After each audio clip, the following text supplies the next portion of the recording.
व्हायचं असेल तर सर्वात प्रथम आपल्या स्वतःपासून आणि त्याचबरोबर आपल्या आसपासच्या व्यक्तींपासून सावध राहा. तर मित्रांनो, ज्याप्रमाणे मी सुरुवातीला तुम्हाला म्हटलं की भरती होण्याआधी तुम्हाला स्वतःपासून आणि आसपासच्या व्यक्तींपासून सावध राहायचे. म्हणजेच काय मित्रांनो, स्वतःपासून म्हणजे काय हे थोडक्यात मी तुम्हाला सांगेल. आपण एकदा एखादी गोष्ट निश्चय केला समजा, म्हणजेच तुम्हाला भरती व्हायचं आहे, तुम्ही आत्ता जस्ट कुठे कॉलेज तुम्ही करत असाल, कुठेतरी तुम्ही एक तरुण वयात येणार असाल किंवा आला असाल आणि त्याच पुढे तुम्हाला एक स्वप्न दिसतंय की आपल्याला भरती व्हायचं आहे. हे जे स्वप्न आहे, हे जे टार्गेट आहे, कधी कधी स्वतःच्या मनातून येतं, कधी कधी आपला एक ग्रुप असतो त्याच्यावरून येतं, कधी कधी एक ईर्ष्या म्हणून होते. म्हणजे काय, आपण एखाद्या गावात राहत असतो, आपण एखाद्या गल्लीत राहत असतो, आपण एखाद्या बिल्डिंगमध्ये राहत असतो, तर आपल्या आसपास काही व्यक्ती अशा असतात की ज्या भरती करतायत, त्यांची ईर्ष्या म्हणून सुद्धा आपण कधी कधी असं विचार करतो की आपल्याला सुद्धा भरती व्हायचं आहे. त्यात काय वाईट नाही आहे, चांगल्याच गोष्टीसाठी आपण ईर्ष्या करतोय. वाईट गोष्ट असती तर मी तुम्हाला अडवलं असतं आणि तुमच्या घरच्यांनी सुद्धा तुम्हाला अडवलं असतं. पण चांगल्या गोष्टींची ईर्ष्या कधीही करावी. हे एक झालं पार्ट ऑफ. त्याच्यानंतर कधी कधी काय होतं मित्रांनो, घरच्यांचा प्रेशर असतो की नाही यार तुला भरती करायचीच आहे. तो एक कधी कधी पार्ट पुढे येतो. कधी कधी काय वाटतं की आपल्या घरची जी परिस्थिती आहे, म्हणजेच आपली जी फायनान्शियल कंडिशन असू द्या, तर बाकी कोणतीही कंडिशन असू द्या, ती आपल्याला सुधारायची असेल तेव्हासुद्धा आपल्या मनात येतं की चला कमी वयात आपल्याला भरती करायची आहे. तर मित्रांनो, सगळ्यात भरती चांगली का? कधी कधी प्रत्येकजण मला विचारतो की वर्दीच का, भरतीच का? मी सुद्धा स्वतः खूप कमी वयात, म्हणजे वयाच्या 18व्या वर्षी भरती झालो होतो. खूप कमी वयात, म्हणजे ज्या वयात आपण एक कॉलेज स्टार्ट करतो किंवा कुठेतरी आपण एक तरुण वयात जाणार असतो, त्याच वयात मी भरती झालो. त्याचं कारण काय आहे, काय भरपूर व्हिडिओमध्ये मी सांगितलेलं आहे, ते तुम्ही जाऊन पाहू शकता.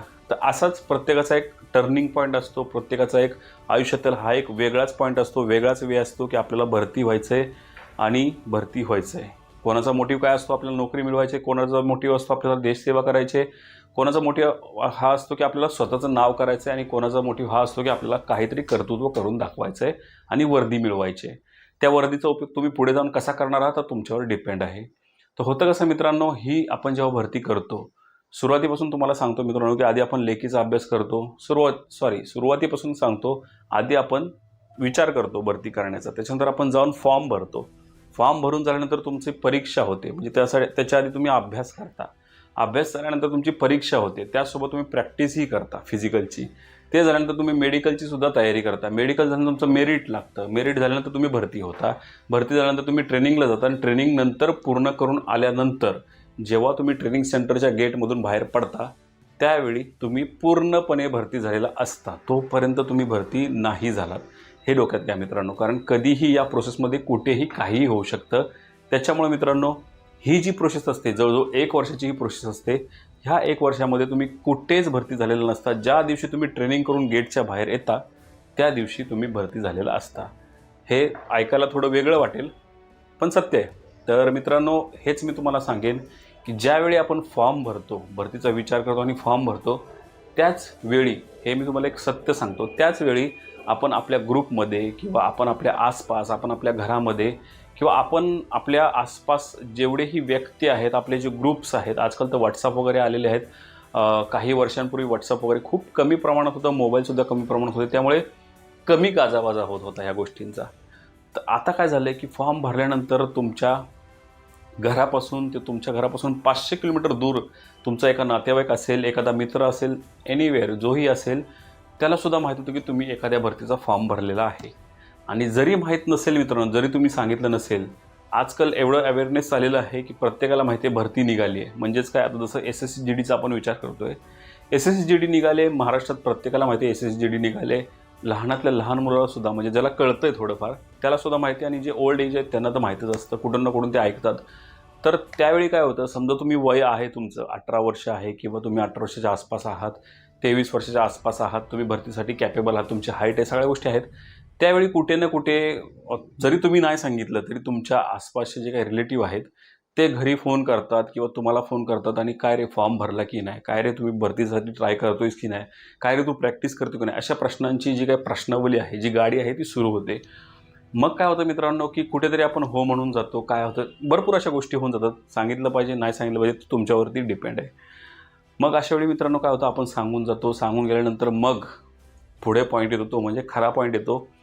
आपल्या आसपास ही अंधश्रद्धा ही असू शकते. मी म्हणजे तुम्हाला एक सांगायचं म्हणून सांगतोय, आपल्या आसपास असे काही व्यक्ती असतात जे निगेटिव्हसुद्धा आपल्याबद्दल विचार करत असतात मित्रांनो, की ह्याचं काही पुढे चांगलंच होऊ नये, याचं जे आहे ते वाटोळंच व्हावं, याच्या आसपास म्हणजे ह्यांनी आयुष्यात काहीच करू नये असं प्रत्येकाला वाटत असतं. प्रत्येकाला म्हणण्यापेक्षा जे आपल्या आसपास जे निगेटिव्ह विचार करतात त्यांना असं वाटत असतं. समजा 50% निगेटिव्ह आहेत तर 50% पॉझिटिव्हसुद्धा आहेत, म्हणजेच आपले हितचिंतकसुद्धा असतात, वाटत असतं की चला हा भरती व्हावा, चला ह्याने लवकर आयुष्यात काहीतरी करावं, ह्याने आपल्या घरची कंडिशन सुधारावी.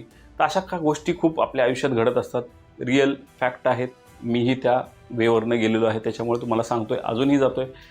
तर अशा गोष्टी घडत असतात तुमच्या आयुष्यात.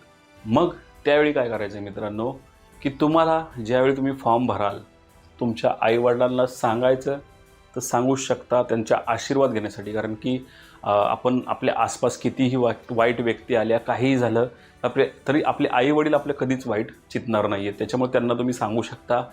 त्यानंतर तुमच्या घरात वगैरे जे तुमच्या विश्वासात आहेत त्यांना तुम्ही सांगू शकता, कारण कुठेतरी त्यांची हेल्प आपल्याला घ्यायचीच असते. प्रॅक्टिससाठी म्हणा, अभ्यासासाठी म्हणा किंवा कोणत्याही गोष्टीसाठी आपल्याला त्यांची हेल्प लागतेच.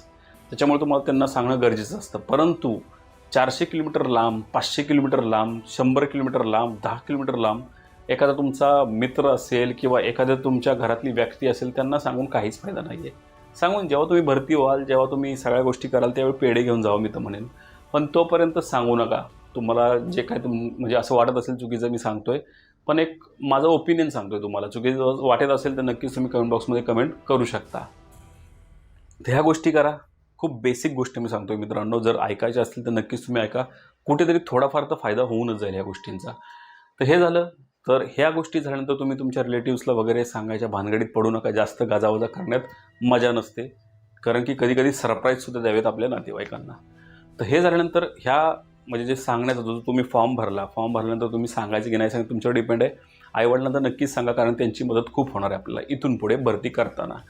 तसं SSC GDचा विचार केला तर आपल्याला अभ्यासासाठी सुरुवात करतो आपण. त्यावेळी सगळ्यात आधी बुक्स कोणते घ्यायचे, अभ्यास कसा करायचा, वेळापत्रक कसं काढायचं हे तुमच्यावर डिपेंड आहे. मी सांगेन नक्कीच, पण आत्ता त्याबद्दल आपल्याला बोलायचंच नाही आहे. सगळ्यात आधी आपल्याला काय बोलायचं आहे ते म्हणजे, जर तुम्ही व्यसन करत असाल, म्हणजेच मी म्हणत नाही की खूप मोठे व्यसनी असाल तुम्ही, ड्रग वगैरे घेत असाल, असं काय नाही आहे. तंबाखू घेत असाल, खूप कमी वयात आजकाल व्यसन लागतं आहे. तंबाखू घेत असाल, ड्रिंक म्हणजेच दारू पित असाल किंवा सिगारेट ओढत असाल, जे काय एनिवेअर व्यसनमध्ये सगळंच येतं. आणि सगळ्यात मोठं व्यसन ते म्हणजे मोबाईल सोडा असं मी म्हणणारच नाही आहे तुम्हाला, कारण मोबाईल सोडला तुम्ही आपले व्हिडिओ बघणार कुठून. म्हणून मित्रांनो तुम्हाला एक सांगेन की मोबाईल सोडा म्हणणार नाही आहे, पण कुठेतरी त्याला अंतर द्या. म्हणजेच काय मित्रांनो, हे बाकीची व्यसनं तुम्हाला सोडायचीच आहेत काही दिवसासाठी. कारण जेव्हा तुम्ही भरती झाल्यानंतर ही व्यसनं तुम्ही स्वतःच्या पैशाने करणार आहात, आणि त्यावेळी एक वेगळी इज्जत असते. त्यावेळी तुम्हाला कोण बदनाम पण करणार नाही. ठीक आहे, चल नोकरीला आहे ना मुलगा, करू दे जे करायचं आहे ते. तर मोबाईल सोडा म्हणजे काय मित्रांनो, कुठेतरी अंतर द्या. त्या मोबाईलचा सदुपयोग करा. म्हणजेच आजकाल तुम्ही बघितला सोशल मीडियाचा जमाना आहे. रील्स, इंस्टाग्राम, फेसबुक याच्यावरती तुम्हाला असंख्य चुकीचे ग्रुपसुद्धा मिळतील आणि चांगले ग्रुपसुद्धा मिळतील. यूट्यूबवरती चुकीचे व्हिडिओज तुम्हाला मिळतील, चांगले व्हिडिओसुद्धा तुम्हाला मिळतील. त्यातलं तुम्हाला काय निवडायचं आणि काय ठेवायचं हे तुम्हाला सगळ्यात आधी ठरवायचं आहे. त्याच्यानंतर नेक्स्ट मित्रांनो, ही व्यसनं सोडल्यानंतर सगळ्यात महत्त्वाचं जे येतं म्हणजे अभ्यासावर कॉन्सन्ट्रेट करण्यासाठी. जर तुमचे लव्ह अफेअर्स वगैरे असतील, जर तुम्ही कोणाच्या नादाला लागला असेल, जर तुम्हाला कोणाचा वेड लागला असेल, तर ते वेड थोड्या दिवस साईडला ठेवा. कारण की काय होतं मित्रांनो, की हे जे एज असतं, ह्या एजमध्ये हे अट्रॅक्शन्स वगैरे खूप असतात. त्यामुळे काय होतं मित्रांनो, की कुठेतरी आपण करिअरच्या दृष्टीने धाव घेण्याच्या आधी ह्या वेगळ्या वेने धाव घेऊ. मी स्पष्ट बोलू शकत नाही ह्या विषयाबद्दल, कारण यूट्यूब आहे, सोशल मीडिया आहे, तुम्हीच मला शिव्या घालाल.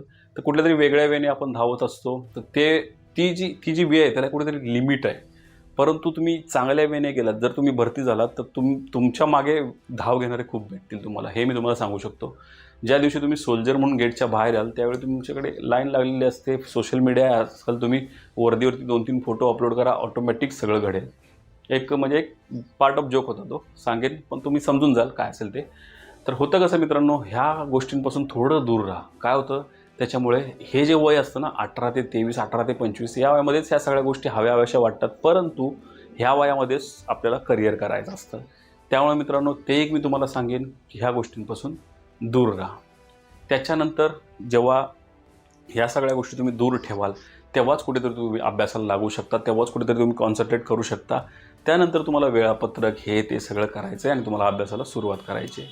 हे झालं स्टडीबद्दल. त्यानंतर नेक्स्ट येतं ते म्हणजे तुमचं फिजिकल. फिजिकलसाठी मित्रांनो तुम्हाला काही डाएट प्लॅन आहेत, काही फिजिकलच्या टिप्स आहेत.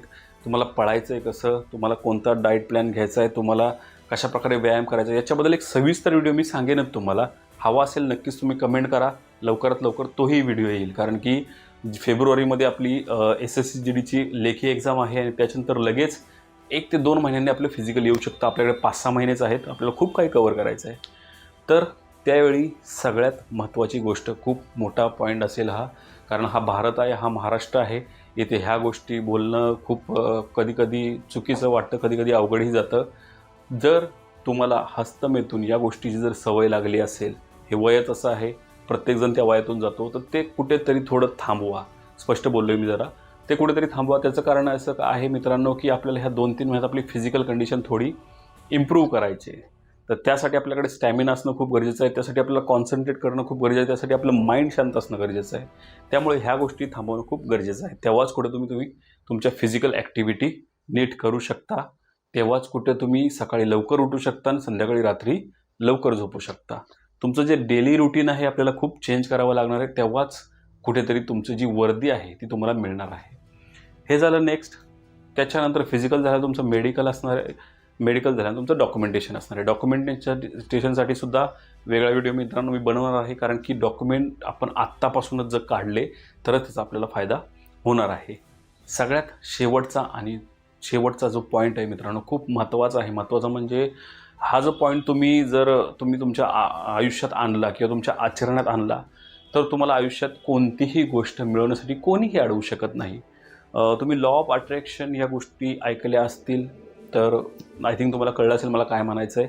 तर ह्या अशा गोष्टी आहेत मित्रांनो, की एखादी गोष्ट तुम्हाला हवी असेल तर ती गोष्ट रोज सकाळी उठून, डोळे बंद असू द्यात किंवा डोळे उघडे असू द्यात, ते तुम्हाला आठवायचं आहे आणि त्याला स्वतःकडे 2 मिनटं स्वतःचे डोळे बंद करून आपले हात जोडून त्याला आपल्याकडे ओढायचं आहे. म्हणजेच काय, सगळ्यात आधी उठल्या उठल्या आपल्याला आपल्या आईवडिलांना स्मरण करून, आपल्या भगवंतांना स्मरण करून आपल्याला एकदा त्यांचं एक स्मरण करायचं आहे, त्यांना थँक्यू म्हणायचं आहे.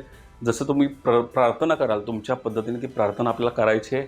त्याच्यानंतर नेक्स्ट आपल्याला वर्दी आठवायची आहे आणि ती वर्दी घातलेला तुम्हाला तुमच्या फोटोमध्ये पाहायचं आहे. म्हणजेच काय, तर ती वर्दी तुम्ही घातली आहे आणि ती वर्दी घालून तुम्ही तुमच्या घराकडे चालत येत आहे. ह्या गोष्टी जर तुमच्या डोक्यामध्ये रोज आल्या तर नक्कीच तुम्ही जी ही SSCGD आहे किंवा कोणतीही वर्दी आहे मित्रांनो, या येणाऱ्या 2024मध्ये ते स्वप्न तुम्ही खरं करून दाखवाल. तर हेच मला तुम्हाला मित्रांनो सांगायचं होतं की ह्या काही गोष्टी आहेत, ह्या गोष्टी तुम्हाला पाळणं किंवा ह्या गोष्टी तुम्हाला करणं खूप गरजेचं आहे. या गोष्टी करताना अजून एक गोष्ट सांगतो मित्रांनो, फिरणं. म्हणजेच काय, फिरणं म्हणजे काय, फिरायचं घरातच बसायचं नाही आपल्याला. फिरणं म्हणजे काय, गाड्यांवरून रॅश फिरणं, त्याच्यानंतर कशीही गाडी चालवणं, कुठेही पळणं, कुठूनही उड्या मारणं, हे सुद्धा काही दिवसांसाठी थांबवा. कारण की आपलं जे फिजिकल आहे, आपलं जे शरीर आहे ते सुद्धा मेडिकलसाठी आपल्याला परफेक्ट ठेवायचं आहे. त्याच्यामुळे मित्रांनो कमीत कमी प्रवास करा, कमीत कमी तुम्ही बाकीच्या गोष्टींचा विचार करा, सगळ्या गोष्टी त्याग करा. ज्या दिवशी तुम्ही त्याग करायला शिकाल त्या दिवशी तुम्हाला खूप काही मिळणार आहे असं समजा. तर मित्रांनो आशा करतो की तुम्हाला व्हिडिओ नक्कीच आवडला असेल. प्लीज एक लाईक करा. त्याचसोबत मित्रांनो तुम्ही आपल्या चॅनलवर जर नवीन असाल तर प्लीज एक सबस्क्राईब करा. तर मित्रांनो पुन्हा भेटूया अशा एखाद्या नवीन विषयासह. तोपर्यंत जय हिंद, जय महाराष्ट्र, वंदे मातरम.